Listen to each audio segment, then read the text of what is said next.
Tout au long de la journée, Donald Trump a subi un revers cinglant dans le New Jersey, où les chiffres du vote anticipé en personne ont révélé une mobilisation sans précédent des électeurs démocrates et indépendants. Ces derniers ont manifesté leur rejet des priorités de Trump. Une soirée thématique Great Gatsby, des années folles, pendant que des millions d'Américains souffrent. La construction de salons dorés au détriment des aides alimentaires SNAP, ou encore ces discours sur un arc de triomphe plutôt que sur les besoins concrets de la population. Ils ont aussi condamné la suppression de l'assurance santé pour plus de 20 millions de personnes et les déclarations de Trump sur 60 minutes, où il a estimé que les agents d'ICE n'allaient pas assez loin dans leurs opérations musclées, y compris contre des citoyens américains. Les données du 8e jour de vote anticipé au New Jersey, publiées par l'Université du Michigan, montrent une avance démocrate de 14 points sur les républicains en vote en personne, un écart historique. Ce week-end, Barack Obama a soutenu Mikey Sherrill, candidate démocrate au poste de gouverneur, ancienne pilote d'hélicoptère de la Navy, procureur fédéral et mère de 4 enfants.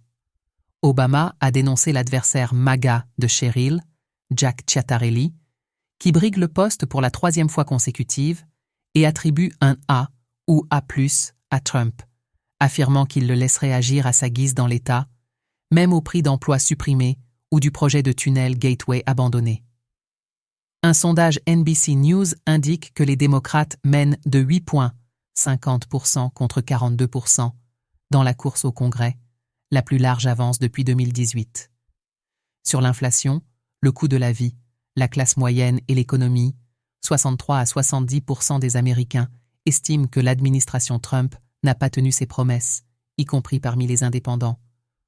Obama a galvanisé la foule en critiquant la Maison-Blanche, instrumentalisation du ministère de la Justice contre les opposants, limogeage d'officiers loyaux à la Constitution, déploiement de la garde nationale pour des prétendues vagues de criminalité inexistantes, arrestation arbitraire par des agents d'ICE masqués, y compris de citoyens américains, nomination d'un secrétaire à la santé niant la science, ou encore licenciement d'un économiste pour des chiffres d'emploi défavorables.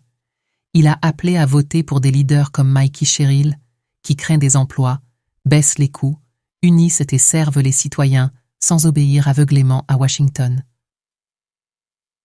Mikey Sherrill a promis, dès le premier jour, une urgence sur les hausses d'électricité pour geler les tarifs et réduire les factures. Elle se bat pour les petites entreprises écrasées par les tarifs douaniers, les mères célibataires, les vétérans, les familles endeuillées par la violence armée et les locataires accablés par les loyers. Ciattarelli, lui, minimise l'abandon du projet Gateway par Trump, le qualifiant de négociation musclée et refuse de critiquer le président malgré les pertes d'emplois massives.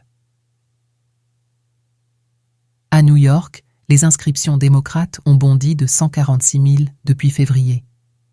Par ailleurs, le département de l'agriculture a interdit aux supermarchés d'accorder des remises aux bénéficiaires SNAP en difficulté, menaçant de sanctions ceux qui aideraient ses clients. Plusieurs magasins ont dû retirer leurs offres sous pression fédérale.